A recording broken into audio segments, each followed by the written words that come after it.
You guys know if I screw this up, I'm done, right? Yeah. I'll be a one-hit wonder, you know. I'll be like a child star who ends up in rehab. So, you know, fingers crossed. Maybe it'll be alright. Next slide. So, my presentation is about design. This is my thesis here. Design is made out of 90% shit and 10% other.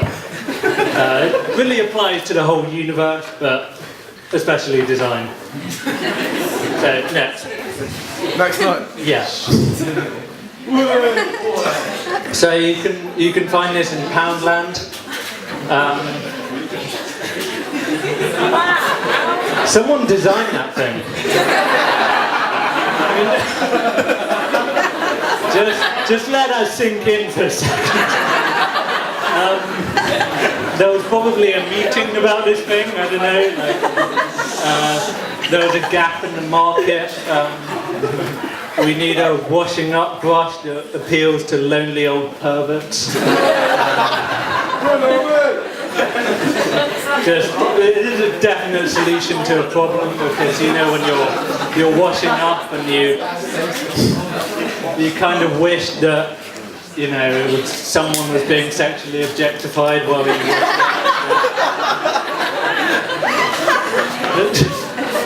There's probably a factory somewhere in China where they're all like, you know, underpaid workers just sticking on eyes to this like flesh-coloured brush. Yeah, next. So these are 3 different types of off-brand cereal box, but everyone has a different message. The Audi one, importantly, Audi does not have a premium brand. They've only got one product, so Audi just goes all out. You know, it's the same thing. It's totally the same as Special K. Like, there's no difference. The designer has one job, which is not to get sued.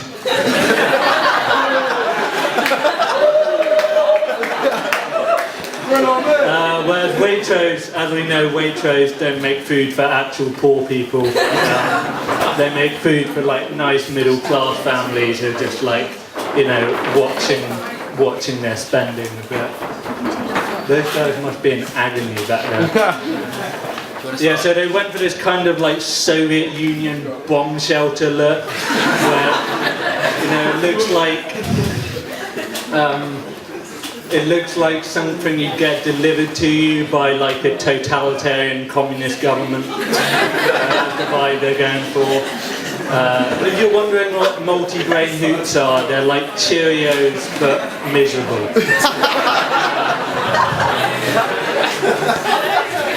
Start every day with a delicious bowl of multi-grain hoots. Sainsbury's, they really don't want you to buy that, they just want you to buy the expensive one. It's just, their packaging is like outright degrading. It just, it comes in a sack like chicken feed. There's the whole Sainsbury's basic line. The message is, they're in such pain.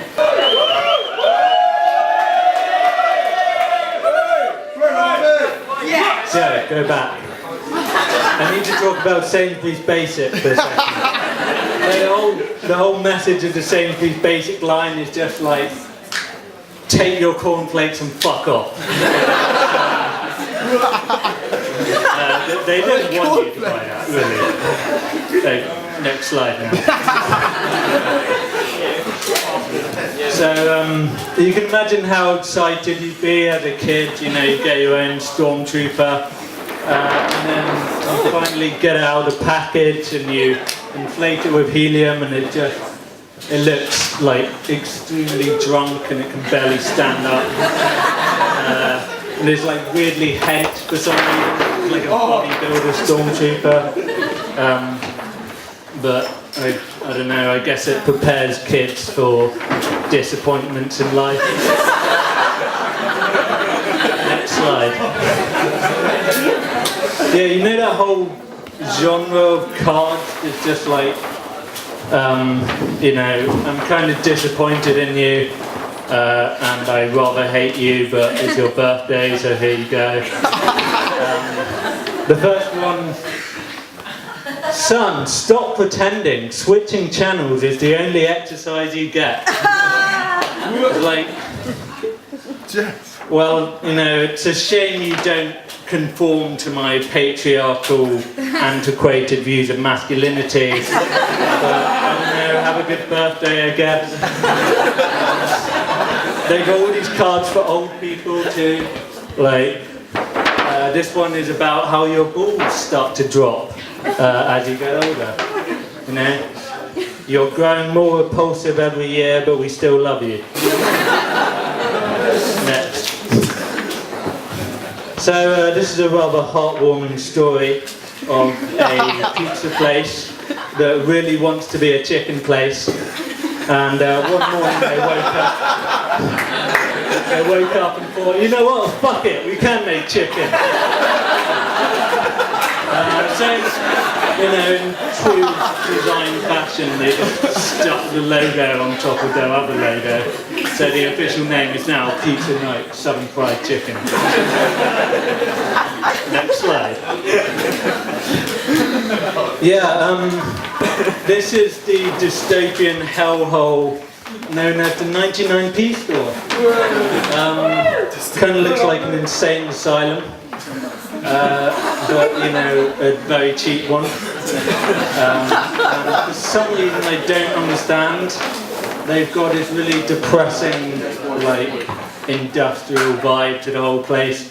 But someone put up stickers on the wall, like tiny, pathetic, miserable stickers.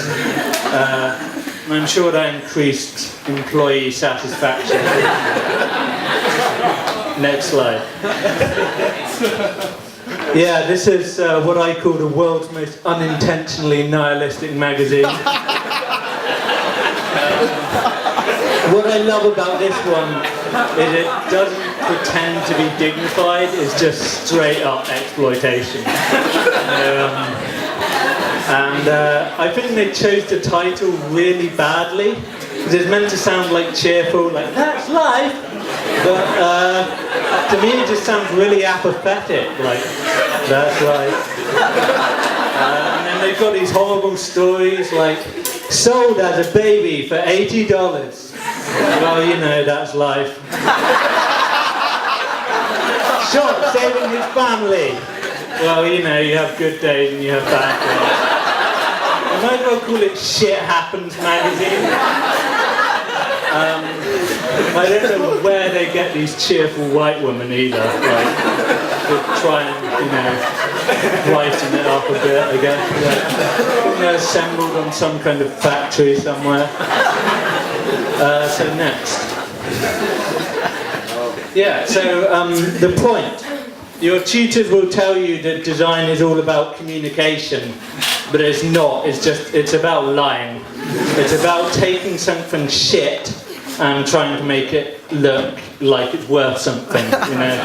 And that's your main job. And I think if you do it badly, it's sort of stumbling around. Like you're in an interrogation room, you're a bad liar, you fucking fold under pressure. You just don't know what you're talking about, you haven't got your story straight, it's just like completely incoherent. So, I don't know, avoid doing that. That's my talk.